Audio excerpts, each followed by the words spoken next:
நான் வதந்திய பரப்பலிங்க. இன்னொன்னு சொல்றேன், இன்னைக்கு காலையில தடை அப்படின்னு போட்டு, நேற்று காலையிலயா அது பேப்பர் தினமலர்ல, இன்னைக்கு காலையிலயா நேத்தா, இன்னைக்கு காலையில எனக்கு பதில் கொடுக்கிறாரு அமைச்சர். வதந்திய பரப்பாத அப்படிங்கிறார் அமைச்சர்.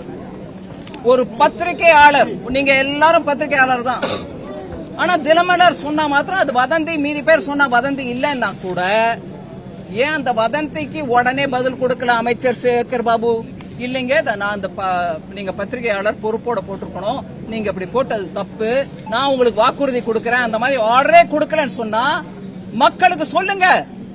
நீங்க கோவில்ல போய் இத கொண்டாடணும்னு விரும்புறீங்கன்னா தாராளமா பண்ணிக்கங்க, எந்த விதமான தடுப்பும் இல்லைன்னு சொல்லணுமா இல்லையா? அது சொல்லல. அங்க இப்பவும் போலீஸ் நிக்கிறாங்க. அதாவது அறநிலைத்துறை, இந்து அறநிலைத்துறை, இந்து மக்களுடைய அவங்க பூஜா வழிபாடு விதானத்துல கலந்துகிட்டு அவங்களுக்கு உதவியா இருக்கணுமா, இல்ல அவங்களுக்கு எதிர்மறையா போகணுமா? அறநிலைத்துறை அமைச்சர் இந்துவுக்கு ஏதுவா அவங்களுக்கு ஒத்துழைக்கணுமே தவிர இந்த மாதிரி விதத்துல போலீஸ வச்சுக்கிட்டு கேட்டா நியாயப்பிரகாரம் எங்கம்மா லெட்டரு நிராகரிச்சேனா மறுத்தேனான்னு கேக்குறது அது வழியே இல்ல அவங்களுக்கு. அவங்க மறுக்க மாட்டாங்க, நிராகரிக்க மாட்டாங்க, லாஸ்ட் வரைக்கும் இழுத்தடிப்பாங்க. ஆனா சில பேருக்கு மறுத்து இருக்காங்க.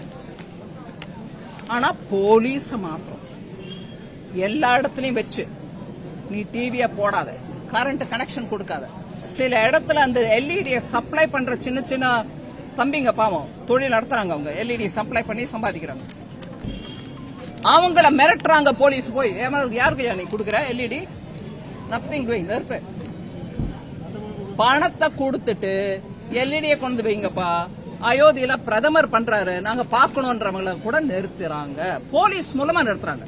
அதனால ரொம்ப சாமர்த்தியமா எங்கங்க நிராகரிச்சோம், லெட்டர் உங்க கையில இருக்குதான்னு கேக்குற அமைச்சருக்கு நான் பணிவோட சொல்ல விரும்புறதே என்னதான், ரொம்ப சாமர்த்தியமா போலீஸ வச்சு கண்ட்ரோல் பண்ணிட்டு லெட்டரை கொண்டாடினா தான் போடுறாங்க ஒவ்வொருத்தரும் லெட்டர்.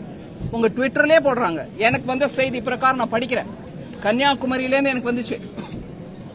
அதே மாதிரி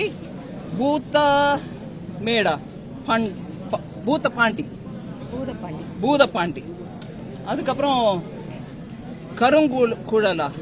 கருங்கல், குளச்சல், மண்டைக்காடு, இளங்கடை, குலசேகரம், அம்பாத்துறை, இது வரைக்கும் எனக்கு வந்த கால்ல இத்தனை இருக்கு எங்க ஊர்ல. இவங்க யாரையும் கொண்டாட விடல. சோ அதுங்க அமைச்சர் சேகர் பாபுக்கு விஷயம். ஆனா அதுக்கும் பதில் போட்டிருக்கேன், அவர் போட்டதுக்கும் நான் பதில் போட்டிருக்கேன். உதயநிதி ஸ்டாலின் இன்னைக்கு பேசுறப்ப ஒரு ரிப்போர்ட் பண்ணிருக்காரு மேடம், இந்துக்களுக்கு எதிரி பாஜக தான் அப்படின்றத இன்னைக்கு அந்த மாநாட்டில் அவர் பேசியிருக்காரு. அதை அவங்களோட ஐடிவிங் நிறைய ஷேர் பண்ணிருக்காங்க. இதுக்கான பதில் நீங்க என்ன சொல்றீங்க? நான் அவருக்கு பதிலே சொல்றது, அவரு கிளியரா ஆன்டி ஹிந்து. நான் கிறிஸ்டியன் நான் இருக்கிறதுல பெருமைப்படுறேன், தப்பே இல்லைங்க. யார் வேணா எந்த மதத்தை வேணாலும் ஃபாலோ பண்ணல, பெருமையாவும் இருக்கலாம். ஆனா உங்க மதத்தை பத்தி பேசிக்கங்க, எதிர் மதத்தை பத்தி நீங்க தப்பா பேசுறது எவ்வளவு நியாயம்? அதை கேட்கணுமா இல்லையா? அதனால அவர் சகட்டு மேனிக்கு ஹிந்துவ திட்டத்துல முன்னணியில இருக்காரே தவிர ஹிந்துவும் அவரோட ஓட்டர்ன்றத மறந்துட்டார். ஆனா நான் ஒரு விஷயத்தை ஞாபகப்படுத்த விரும்புறேன். இன்னைக்கு அப்பேற்பட்ட ஒரு சரித்திரத்துல வரக்கூடிய ஒரு நிகழ்ச்சி அயோத்தியால நடக்கும் போது மனசுல வேதனையோட விஷயத்தை இங்க நான் பகிர்ந்துக்க விரும்புறேன்.